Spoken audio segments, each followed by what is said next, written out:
Once you've got used to working with the basic underlying strumming patterns, as mentioned in the last lesson in this series, then I suggest you move on to bass note separation or bass note emphasis.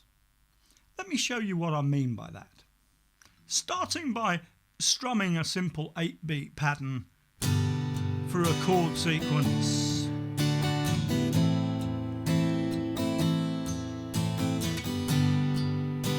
I begin to home in on the bass note, the root notes of each chord on the first beat of each bar.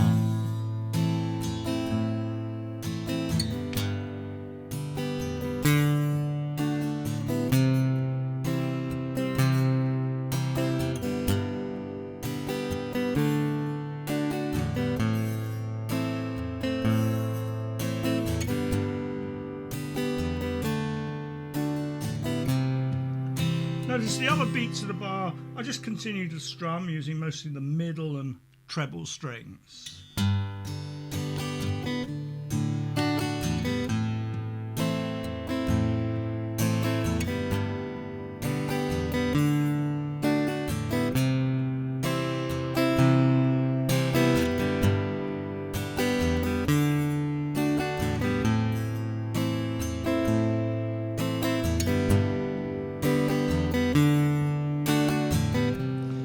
I mean by bass note separation or bass note emphasis.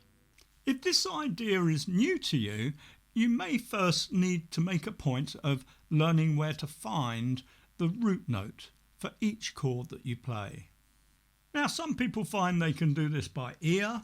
You just strum the chord and the root note will always be on one of the bottom 3 strings. So you can just play each of the notes on the bottom 3 strings. Hear it against the chord, and most people can hear that that is the fundamental note in that chord, the root note. But if that fails, you can use a little bit of music theory. If you know your chromatic scale, you could ask yourself, well, what is that note that I'm holding down there? Fret 3 on the bottom string, so that's the E string, E, F, F sharp, G. The G note is the root note of the G chord. When I play the D chord, we've got E, that's not even in the chord, A, and D, open D. That must be the root note of the D chord, and so on. Not too difficult. But if anyone is at all stuck on this, here is a quick guide to all the most commonly used open chords showing their root notes.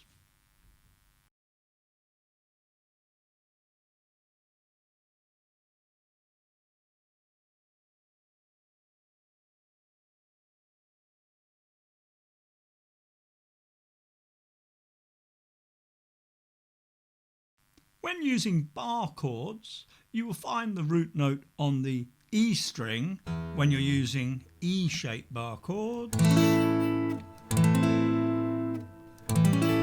So the root note of all 3 of those chords is A major, A minor, A7. Or if you're using A-shaped bar chords, you'll find the root note on the A string.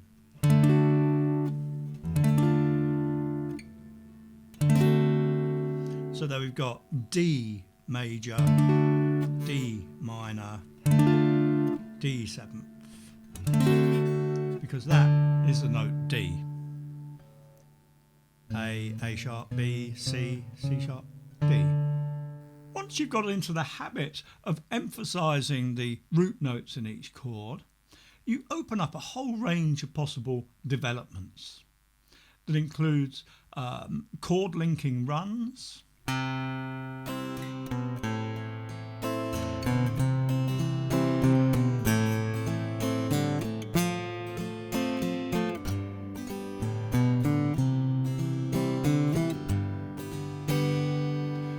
or country or folk 1/5 picking patterns, 1/5 bass line patterns.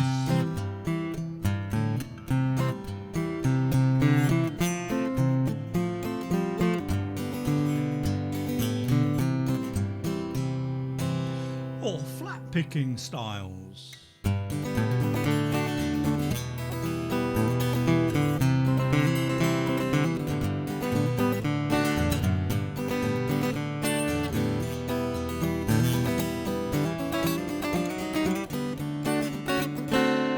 Bluegrass style of playing. Or you can actually integrate a bit of melody into the bass line.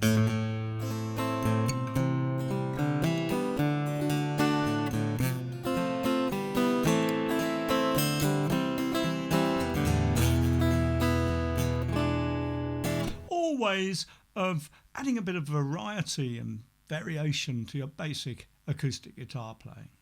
Exploring these different techniques and practicing them until they just become habits will help you to develop your own individual style.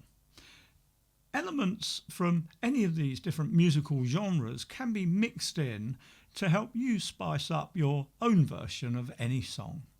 If you'd like a nice, simple place to start with this idea of bass note separation, have a go at this arrangement of Bill Withers' classic Ain't No Sunshine. You'll need just these 5 chords.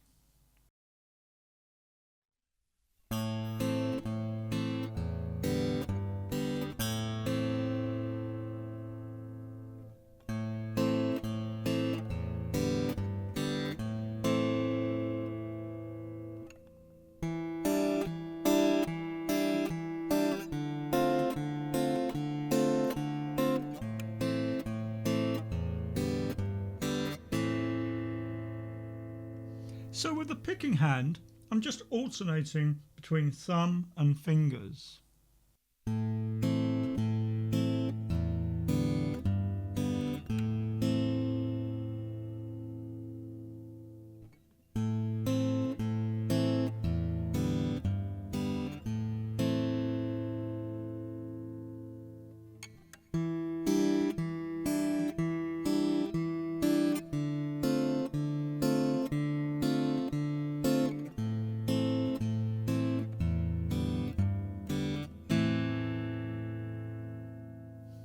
Playing the root notes with the thumb, which are all marked in red on the chord diagrams. Put that all together and it sounds something like this.